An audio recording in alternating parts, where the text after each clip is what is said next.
All right, everybody, welcome to the fourth episode of the Art of House podcast, and we have this very special guest today, all the way from Philadelphia, Pennsylvania, Mr. Carl Michaels. Welcome. Thank you. Yeah. What's up, man? Thanks for having me. Yeah. How you doing? Doing pretty good. Good. So, what we usually like to do, we like to take it back and get a little of your history. So we know you grew up, Philadelphia, right? Is that where you're originally from? Just outside of Philly. Outside of Philly. Yeah. So I'm like just a suburban kid. Suburban kid. But I've been in Philly for most of my life. Pretty much my entire adult life. Okay, very Yeah. cool.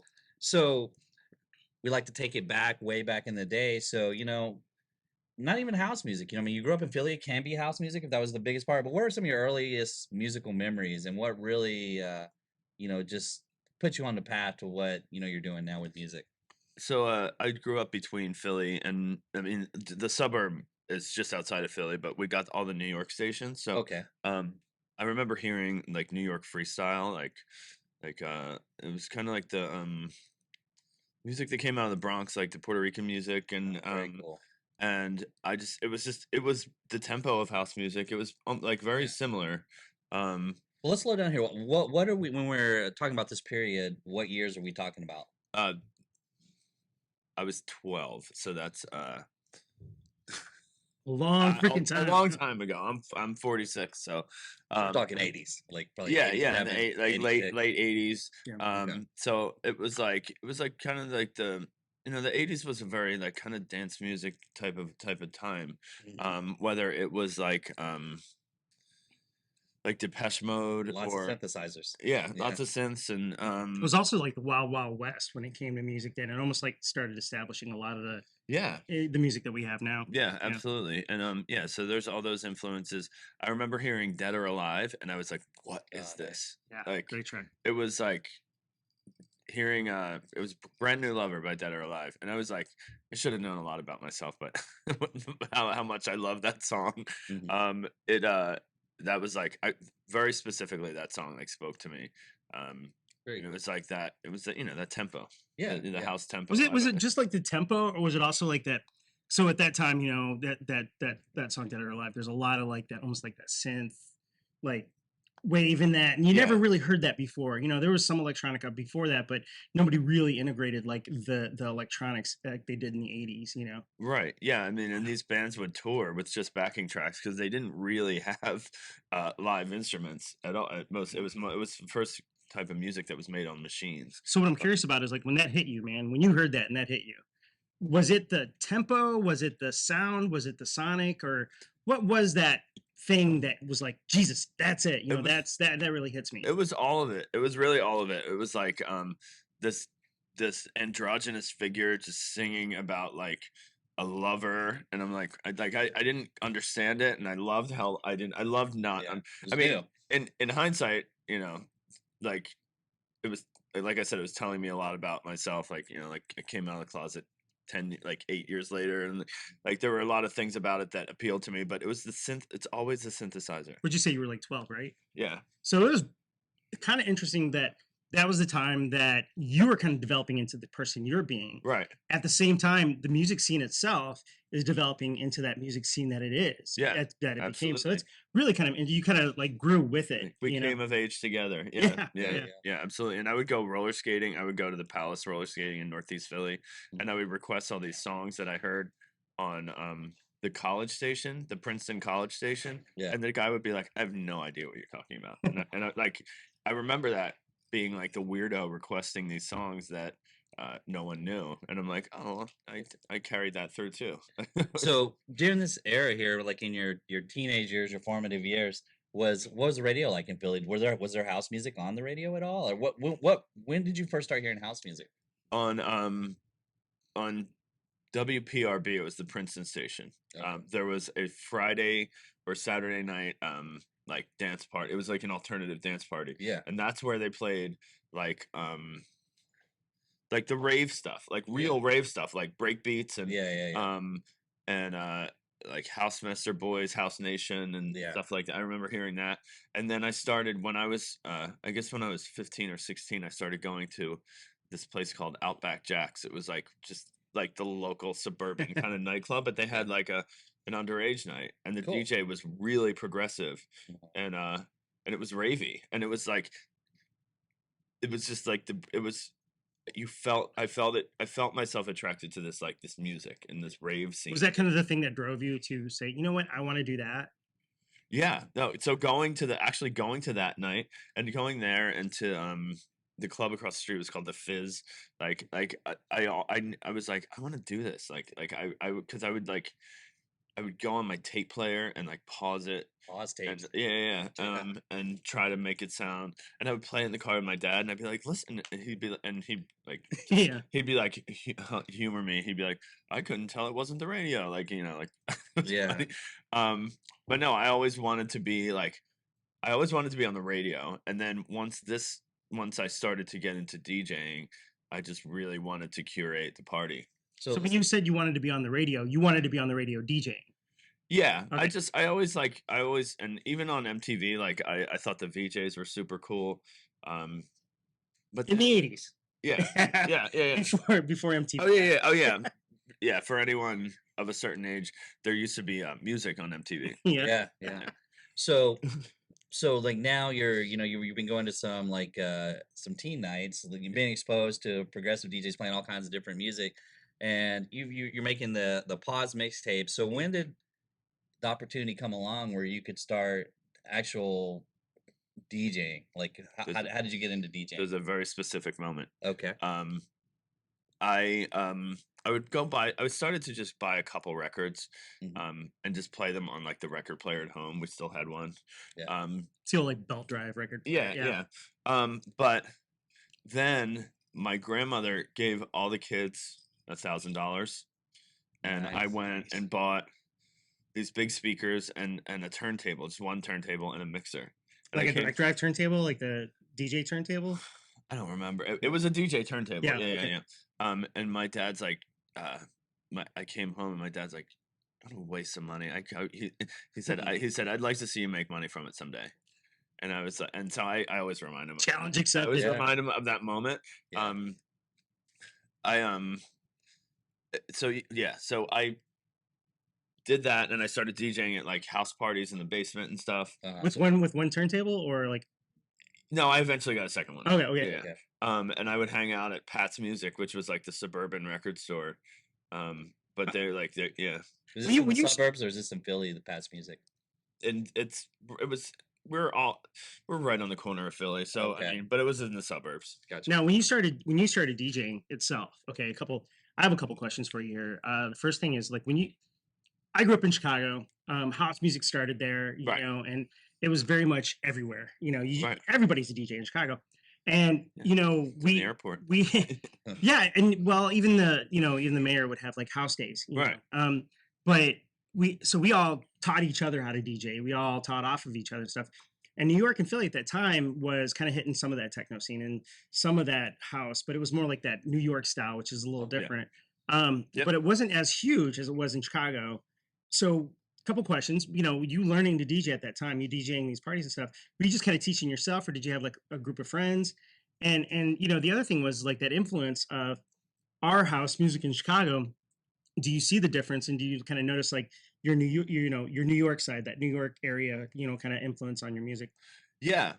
So I taught myself mostly, and it was just like mishmash of whatever I found. Like I wasn't like super respectful to genre. I was just like I didn't know what I was doing, so I just kind of Some of played the around. best DJs are like that. Yeah. Yeah. But in college, I actually connected with my friend Kevin, and he had been in the army and he was stationed in Chicago, and he just had all this like knowledge of house music, and we would sit and listen to like Javon Jackson mixtapes and old Derek Carter Nice. mixtapes. Nice.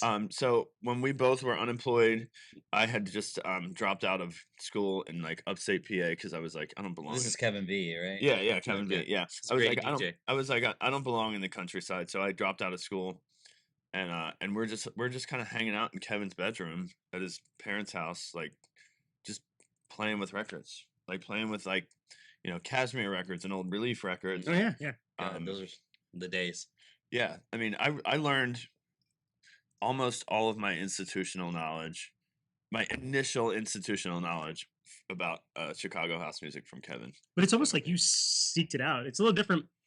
You're one of the first DJs that we've had here that wasn't based in Chicago or really close to Chicago or had that Chicago. Yeah. So it's kind of interesting kind of seeing your journey coming to where you are because, it's almost like where, you're close to Chicago and stuff, you just can't help it. It's everywhere. Right. Right. And you had to actually like seek it out. You actually like, Yeah. We would hunt it down and try to really study it. Yeah. We would like drive to Queens and go to these raves and like James Christian and like Micro and like all those guys.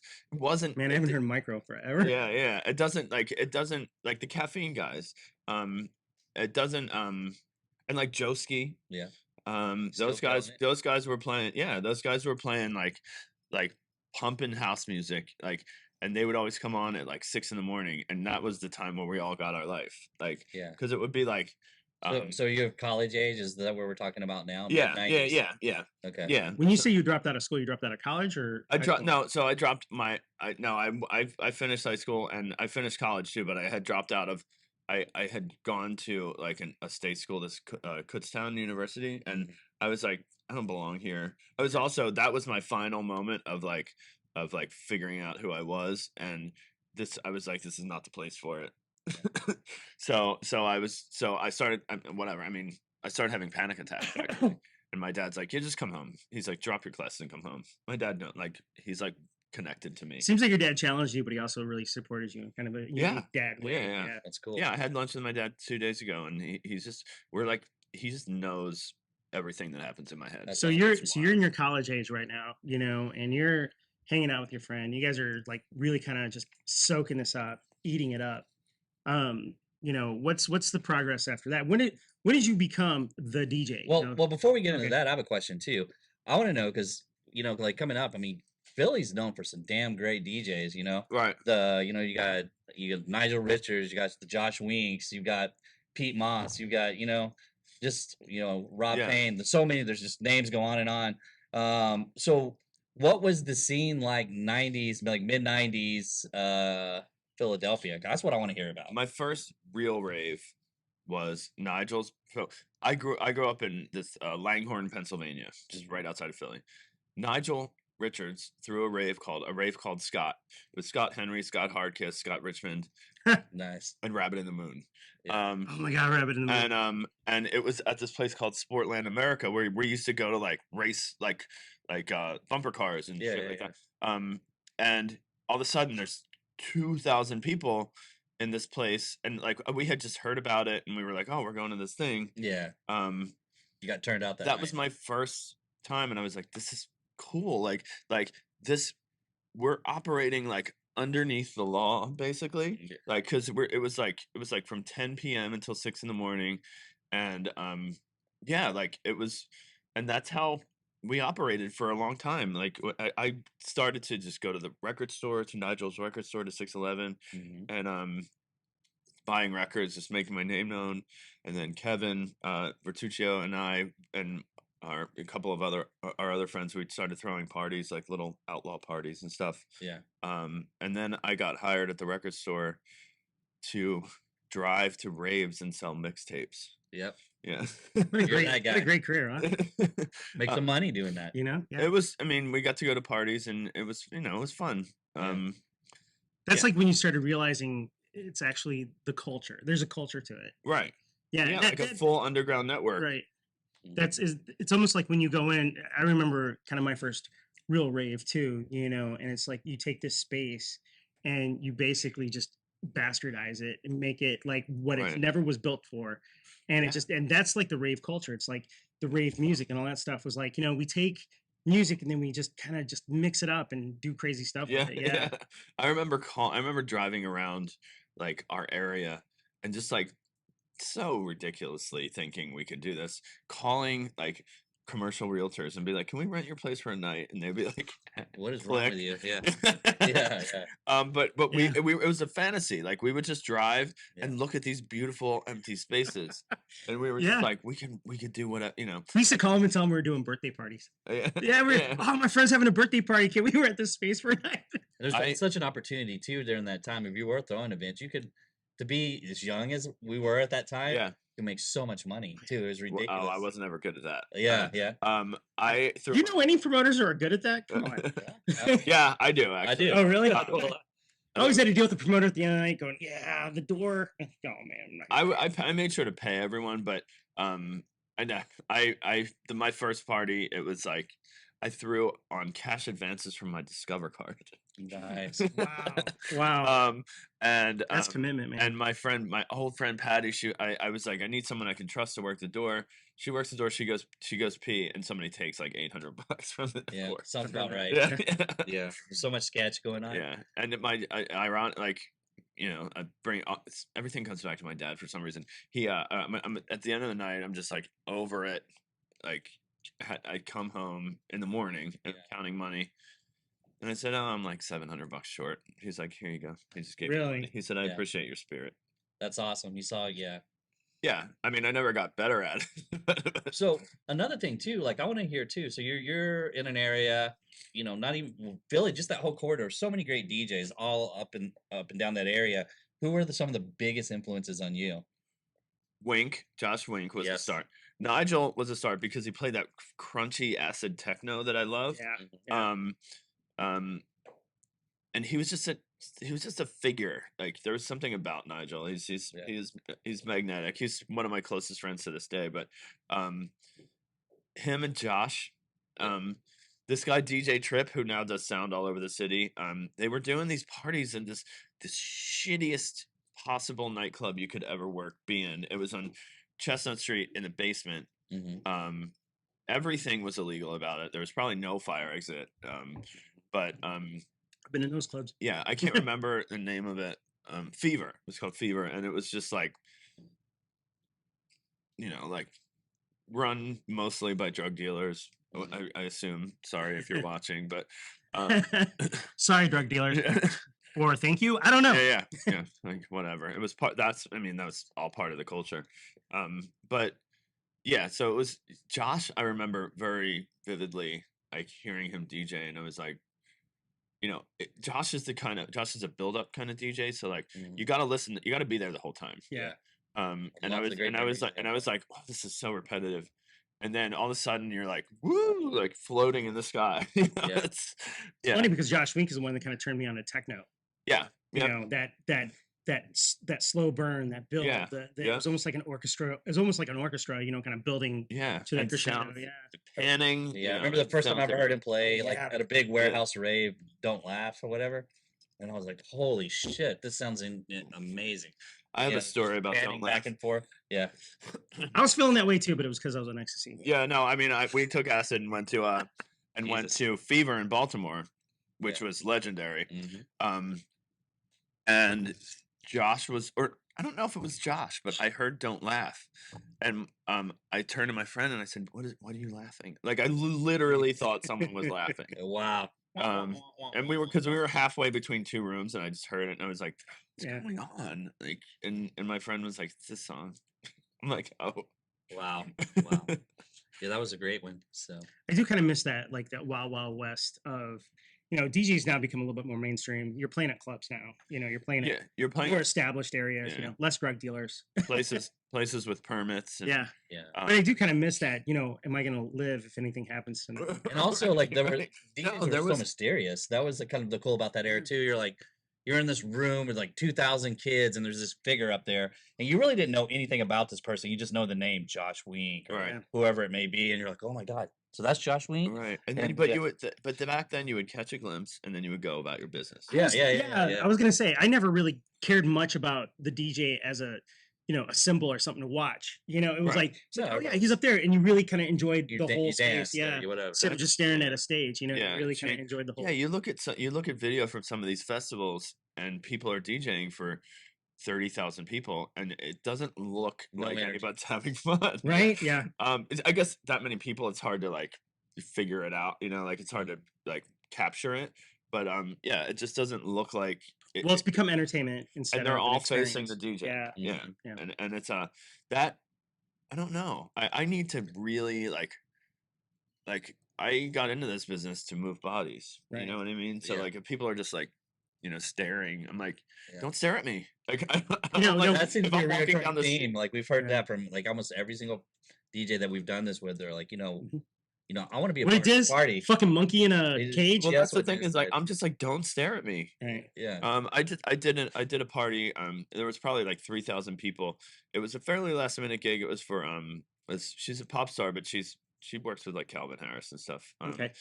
Her name's Rina Sawayama. Mhm. I opened for her, and there's 3,000 people in the Fillmore. It's wonderful, and the most self conscious I've ever been because I'm just standing there in front of. Yeah, everybody's staring with their phones. Yeah, I mean, they were really nice. They were good, and I figured out how to get them like hype, Yeah. which is hard for a DJ before people are expecting like this big pop act, and Mhm. like, so I was proud of myself, but I was just like, stop staring at me. Yeah. Even though it was a concert, so it was set up that way. Yeah. But when you see people just kind of staring at the DJ, I'm like, if I walk down the street and someone's staring at me, I'm like, That's an interesting. Well, that's kind of interesting that you say that because, as a DJ, it's scary. It's always scary. If you lose the crowd, it's the Right. most devastating feeling in the yeah, it's world. an awful feeling. Yeah, and like somebody like you, as I've gotten to know you last night and today, Yeah. one thing I do notice about you, yeah, you're not a big fan of like people kind of focusing on you, Right. and which is kind of funny because Yeah. you chose a career where people focus on you. Right. I mean, I'm okay with it. Last night I had a moment with my thumb drive where there was some Yeah. pickups. So that I don't want that kind of focus. Right. Yeah. Yeah. The cool thing here is the crowd's very just appreciative to have Right. people like you coming through. So Yeah. they were loving every minute. Well, I was Yeah, going to say it's something good. about the crowd here, and we'll get into that later. But I do want to know your experience about this place in a little bit. But one thing you're talking about somebody staring at you. The big thing about playing here was everybody's kind of in their groove. You Right. didn't have everybody just staring at you. Yeah. Which you only had like 30 people. Right.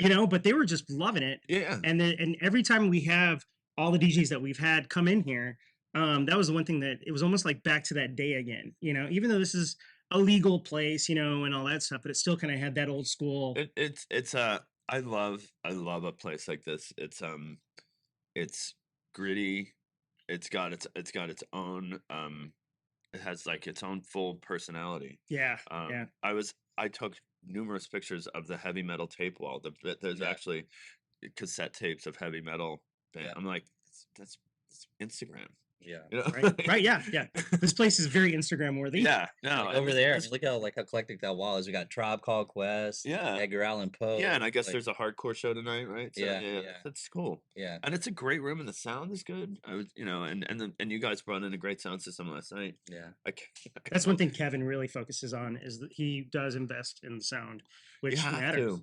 It matters. It Yeah. matters. You I don't want to listen to absolutely farts all night. The details No. matter. That's what I always tell people at throw events. It's all about the details. Yeah.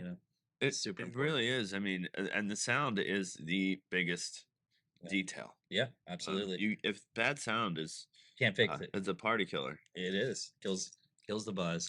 So let's go back because I want to talk about too. We're back in because Philly's always been fascinating to me because there's so many of my influences that come from there. Have you been to Philly? Yes, Okay. yes.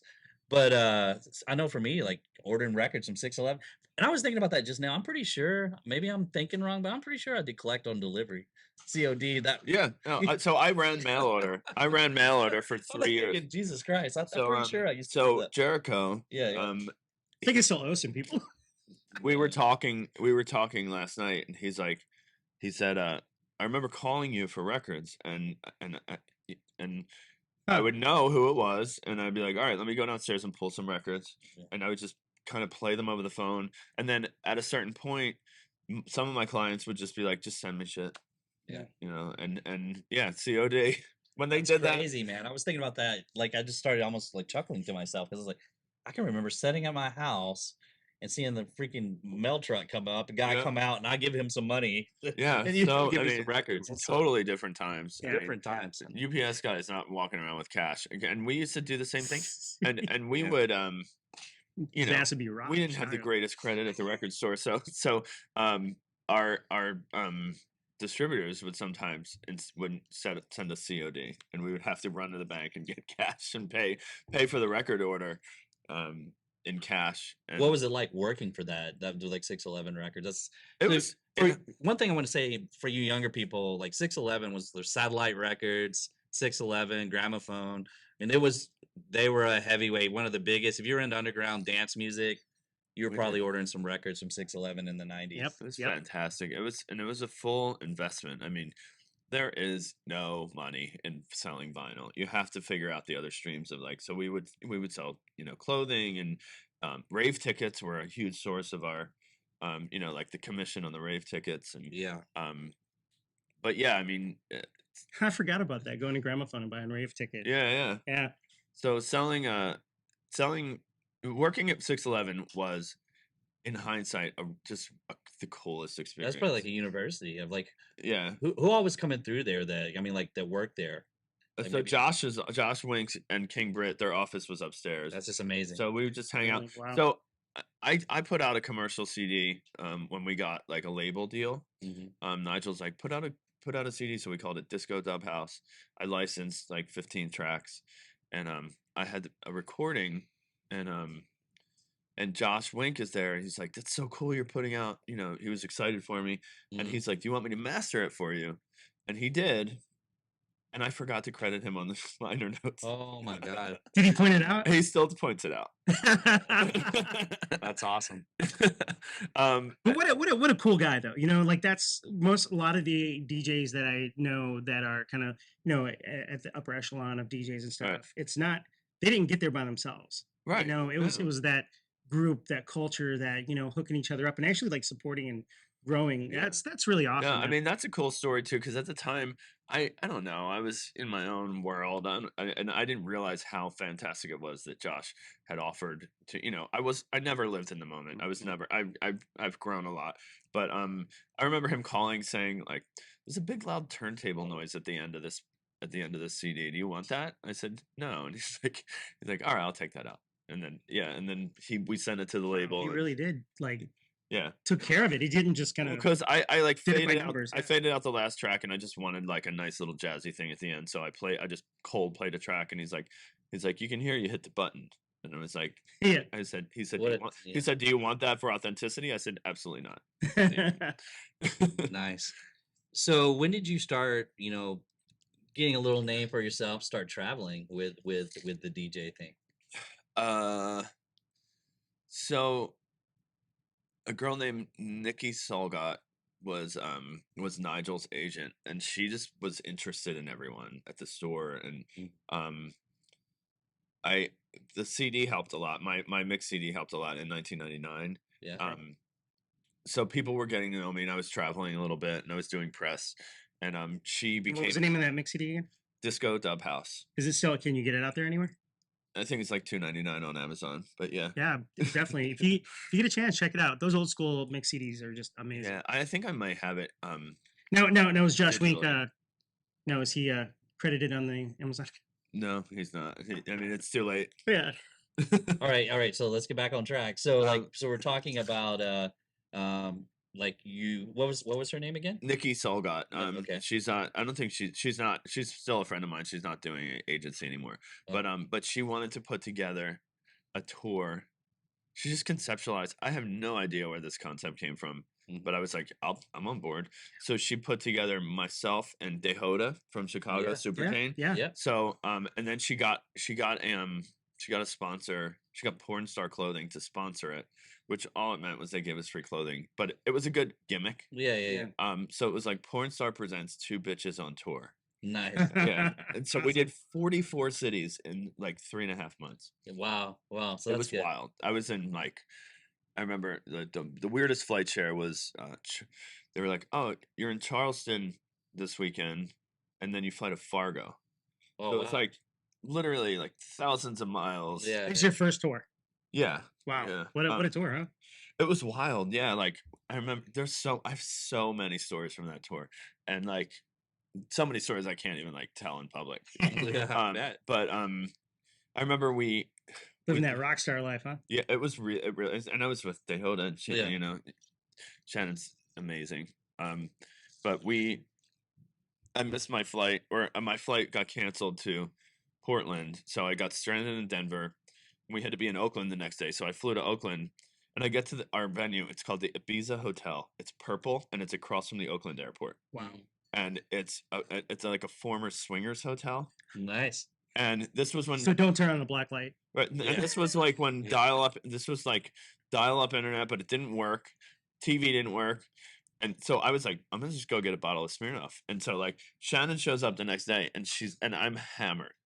And Shannon's Dehoda. Yeah, Dehoda, sorry. And she goes, "Oh no, we're not staying here." And so we just went to the Embassy Suites, and I literally the worst. I remember train wrecking like 3 times at that gig, but it was one of those gigs. We were just talking about some of the Cali gigs where people are just not paying attention. Yeah, yeah. They weren't paying attention to anyone, so I was like, I don't care. Yeah, so yeah, whatever. Yeah, Things to happen. wash. I mean, out of that many dates. But the best one, speaking of Cali, the best one was San Francisco. Second Sunday was the Really? best. Yeah. The best gig I've ever played in my life. And when was that? Like in the 90s? It was Early 2000s? 2000. Okay. Yeah. Yep. So where are your like you've played all over the world. Where are some of your favorite spots that you've played? That one, Kelly's Mission Rock in San Francisco was one of my favorites. Smart Bar was Oh, yeah. unbelievable. in Wow, Chicago. stomping ground. Yeah. Um, When's the last time you played at Smart Bar? that tour, Yeah. 2000. So they recently updated their sound system, and it Yeah. was sick. I was in there. I came to Chicago for Westfest. Oh yeah. Yeah. I went Okay. to Chicago for Westfest. So I went to see Andrew Emile on Andrew's the Saturday homie. night. We've had Yeah, Andrew here. yeah. Andrew's fantastic. He's one of my favorite people. So Smart Bar, San Francisco. What are some of the other like really like outside of the U.S. or So what's some of those real memorable places you played at? Playa del Carmen, Mexico, in this place called La Santanera. And it was so cool. The town was just like developing, and my an old friend from Philly had moved down there, and he was running this club, so he brought me down. It just was so cool. Everybody's just was so like fantastic. And then unfortunately, the town got really legitimately overrun by drug lords, like the main Cartels and- part of PDC. So there, I went to South Korea. I call it memorable. I will not call it enjoyable. I just it was I had the flu, Yeah. and I was like, I'm not going. So I just went, and I just kind of like Oh, Worked your way shit. through. hid in the corner. But I was there for 4 days. It was there was one gig I played all disco music, and it was the guys were really nice. The promoters were great, but it was just not ideal. Yeah. Do you think it was because of a cultural thing or what? Yeah, I'm not super hype on Asian culture. I mean, I don't know how to say it. Like it's just not like something that's hyper intrigues me, and I don't really love the food. Okay. Um Well, I mean, don't yeah, know it's how to something to say it. get used to. Yeah. Korean food can be an absolute acquired taste. And it was like a lot of like cook it yourself on the table, and Yeah. fish, The hot and they're pot stuff, selling yeah. like larvae and stuff. I was like, no, I'm not doing that. Well, so you didn't Anthony Bourdain that shit, huh? No. I don't. I'm the furthest.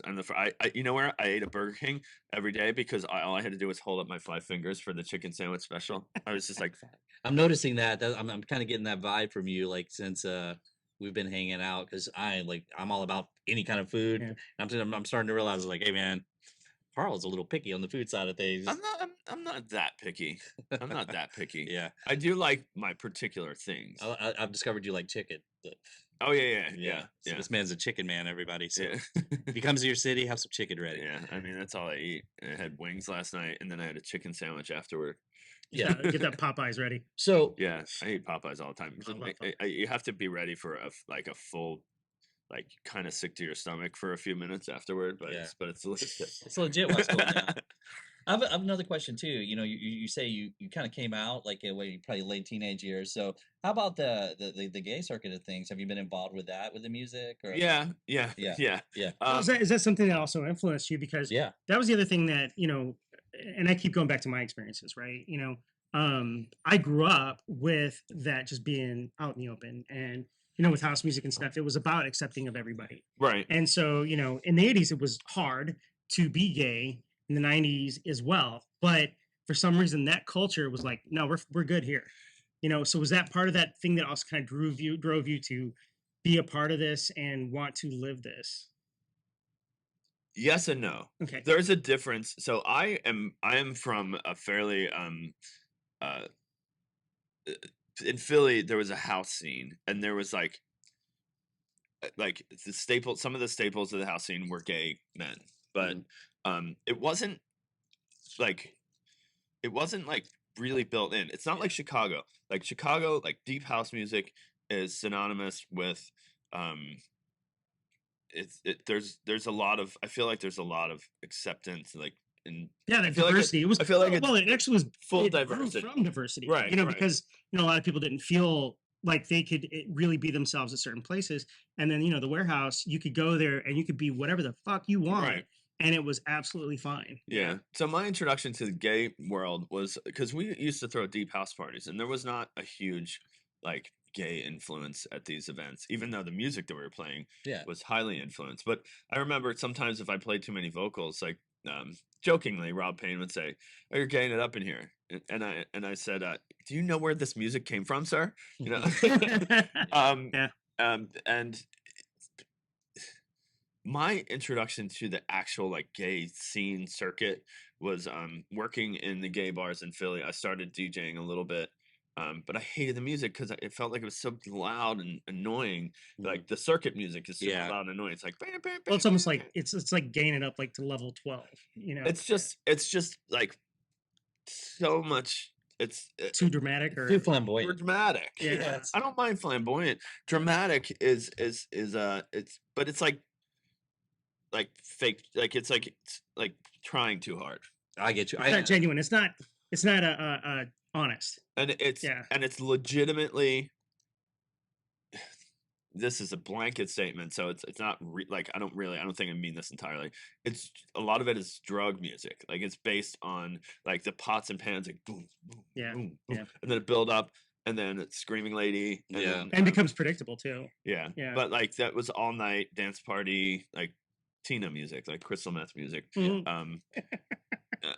I'm just being, it's just then there's nothing wrong with it, and I grew to embrace it at one point, but I just never sometimes it got dark, and I was just like, it just doesn't work for me. Yeah. I noticed that with your sets that you like. So last night your set was really interesting because um it's really, you could hear the unique influence of where you're from and what you grew up with, because it does, like you were saying earlier, you don't have like a reverence sometimes, so you just will play what you like.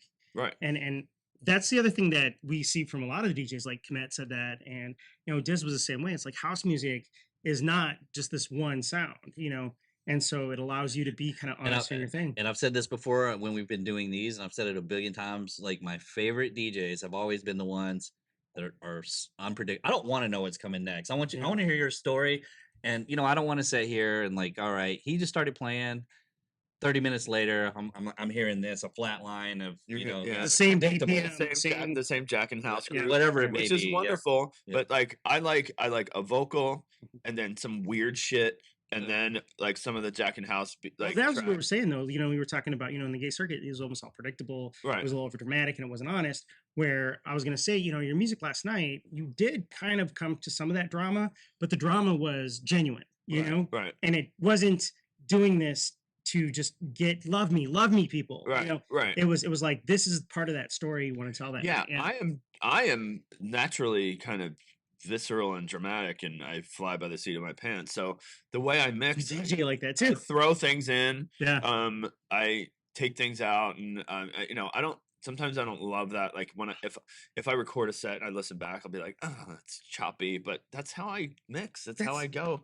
I think Carl Cox is the same way. Yeah. We used to joke about him just being a terrible DJ.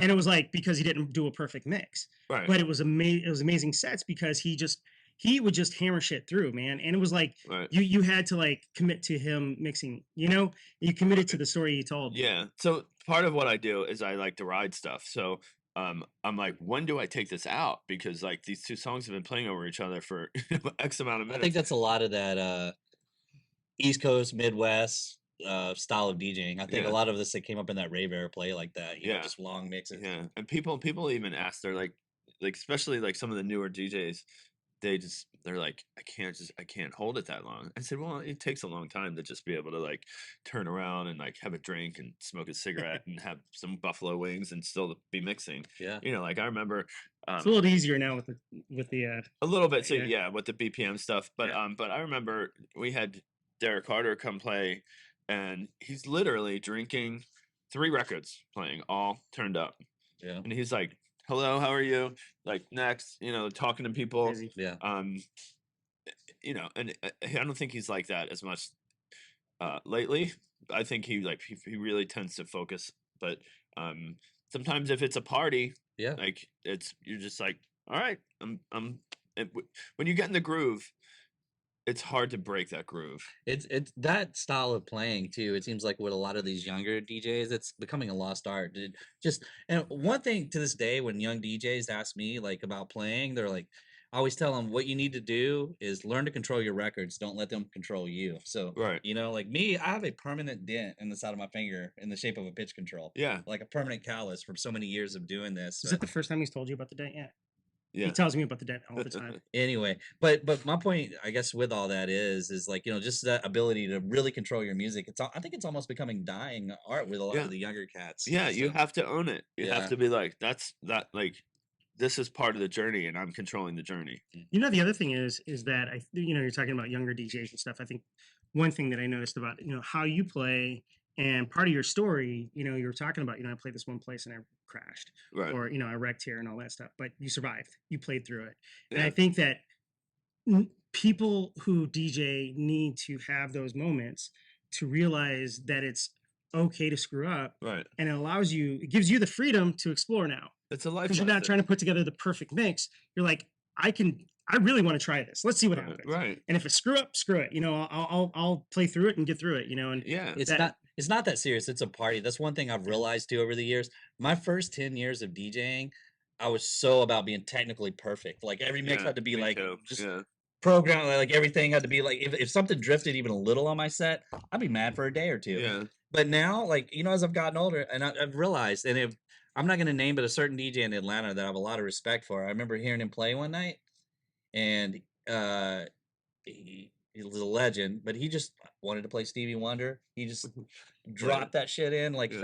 sound like I don't know, like some shoes in the dry. It was Right. horrible, but it was the crowd lost it. I mean, like they're like, "Oh my god!" And it's about the energy of the party. I mean, Right. he didn't Yeah. give a fuck. I mean, and that just something that changed my DNA a little bit. I mean, I still want to play good, but it's a party. It's not that serious. The only people that really care are a bunch about 10 music nerds in the room. Everybody else is Right. there just to have Oh a yeah, party. I always It's tell not that DJs. serious. You All know the what I people mean? complaining about the Beyonce album. All the people who take it way too seriously. Way too serious. Don't get me started, man.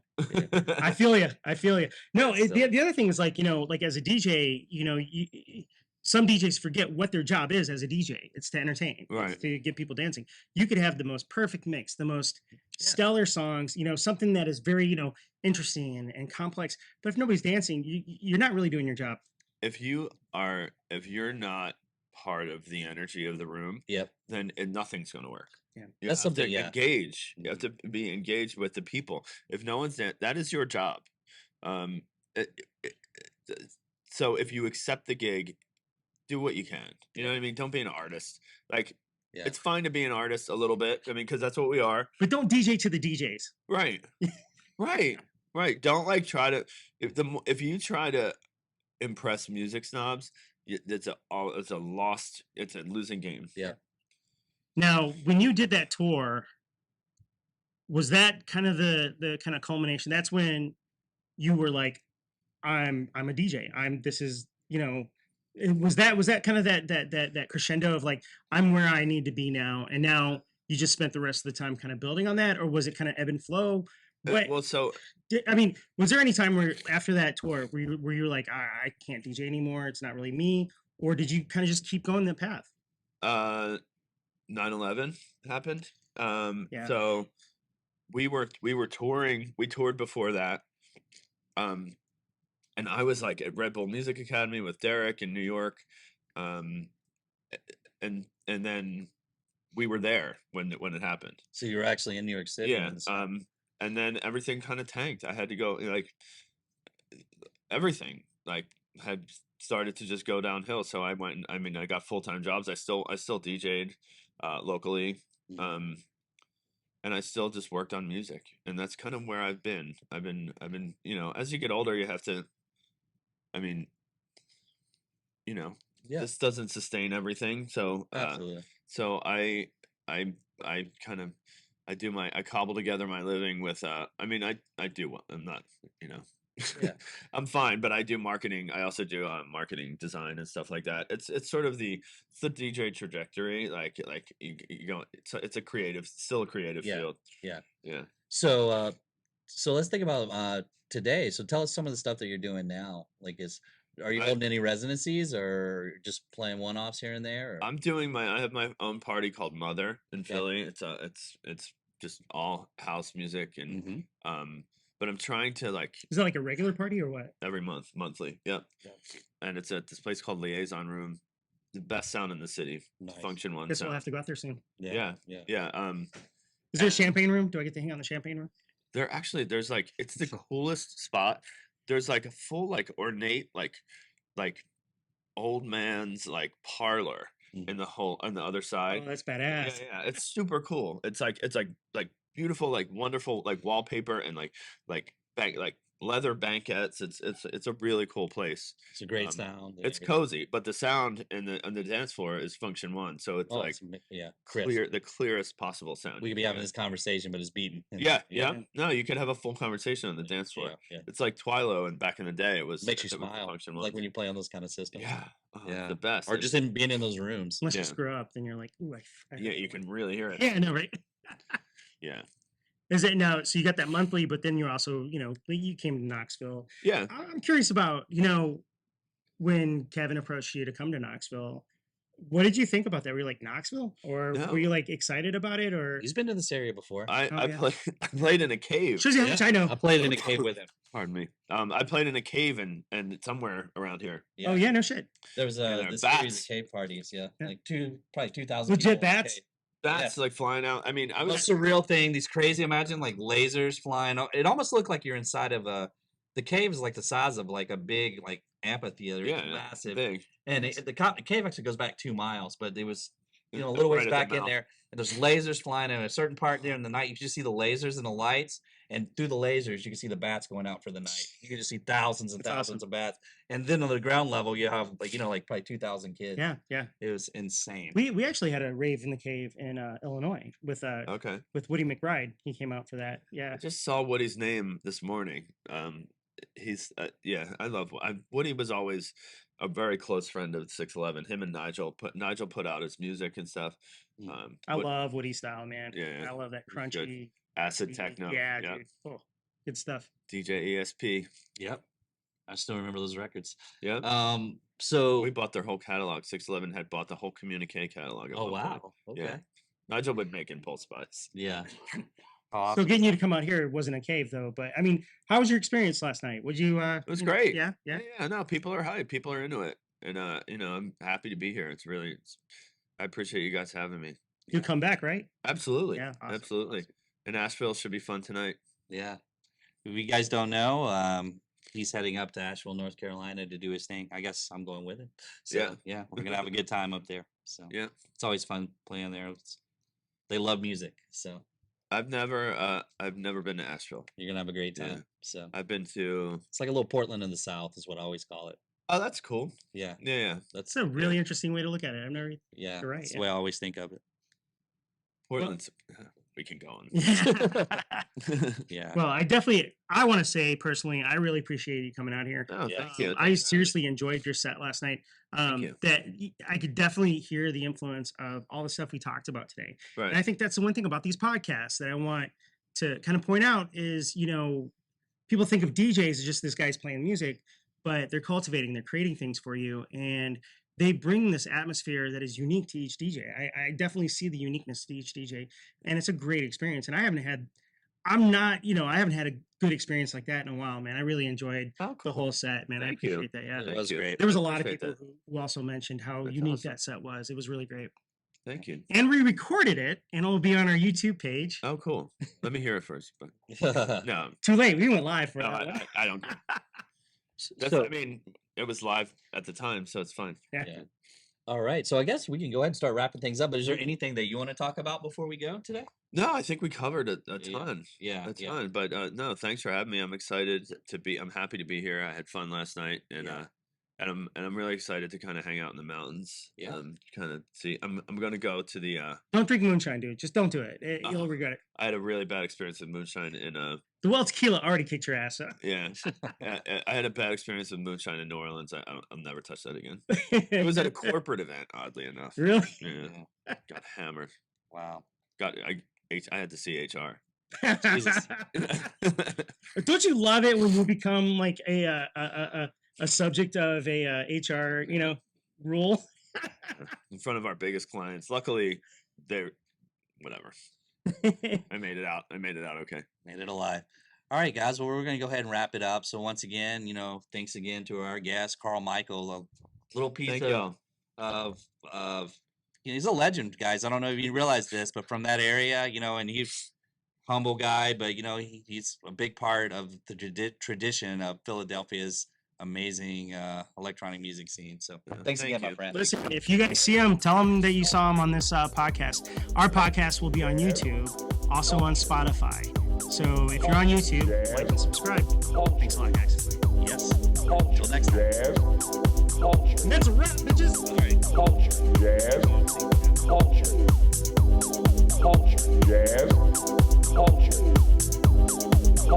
Jazz.